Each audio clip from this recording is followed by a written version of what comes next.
Hi everyone, I'm Lauren Valdez, and today I'm going to be talking about managing stress. I know college feels super stressful with all the tests and deadlines and all these things, but the truth is that life never gets any less stressful. Once you graduate and you're trying to find a job and you're interviewing, it's super stressful. When you're in a work environment, it's really stressful. And then things happen in life that are hard. And so it's really important to learn how to manage stress and anxiety rather than letting it get the best of you. And I'm someone who's like naturally a total stress case, constantly filled with anxiety. Like I live my life like I'm in a Final Destination horror film and I'm like imagining all the terrible outcomes that can come from like anything I do. And so I've really had to practice managing my stress so that I can make it through, daily life. And something that I find really helpful is something I call my grandma theory. So when I was 19, I was taking this physics class that was a requirement, and I had never even taken physics in high school. So I was doing terribly at it, and I was so worried, like I'm gonna fail this midterm, and then I'm gonna have these terrible grades, and then I won't be able to get into grad school, and then I'll never get a job, and my whole life is ruined. Like that was like the downward spiral I was having. And I was talking to my sister, and she told me like, don't worry about it, you're going to heaven. And I started cracking up when she said this because we're not that religious. But what I heard from what she said was that in the grand scheme of things, in the grand span of my life, this one midterm is not that big a deal. And that's when I developed this grandma theory. I thought to myself, okay, when I'm a grandma, when I'm 80 years old and I just have my grandkids coming to hang out and play at my house, like how will I remember this day?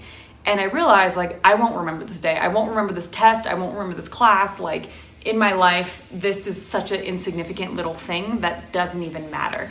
And so that practice to this day, I still use. And I actually learned that this is actually a formal practice that some teachers teach in meditation classes and things like that.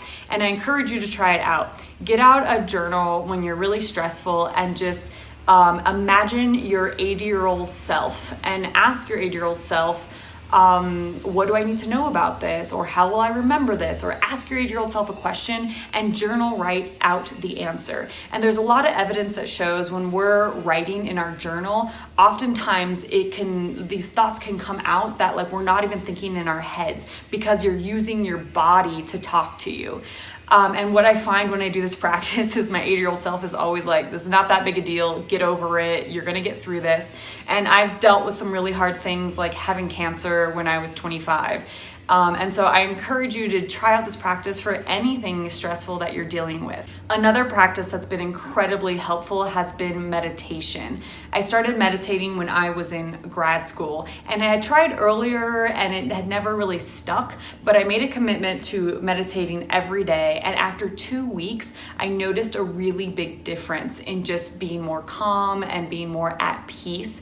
And it's really easy to get started with meditating. I recommend an app called Headspace where you just put on your headphones and follow along the instructions. And when I was writing my thesis in grad school, I remember like sitting in this classroom where people are like really stressed out about their thesis, and I hadn't written a word, and I was not stressed out at all. I was just meditating every day, and I was like, it's gonna get done.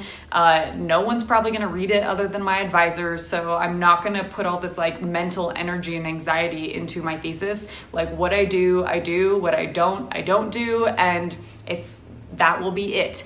And so this practice has continually been helpful for me, even when I'm at my job and I have like these stressful deadlines and things, and there's like a fire that needs to be put out. Like old me would just like not eat lunch, drink lots of coffee, and like power through something really hard. And new me, the first thing I will do in a crisis situation is go sit and meditate for at least 10 minutes. And that just brings me back to the space of like, it's all gonna be okay, and we're gonna figure this out. And when I take actions out of that mental space, I'm able to be more strategic and smarter with my decisions rather than just trying to be reactionary to all the crazy things happening around me. So I encourage you to find the right practices that work for you to manage stress. You can try out this grandma theory and getting started with meditation, but you have to find what's going to work best for you. That might be like, exercising, going on a run. That might be talking with someone when you're really stressed out, journal writing, whatever it is.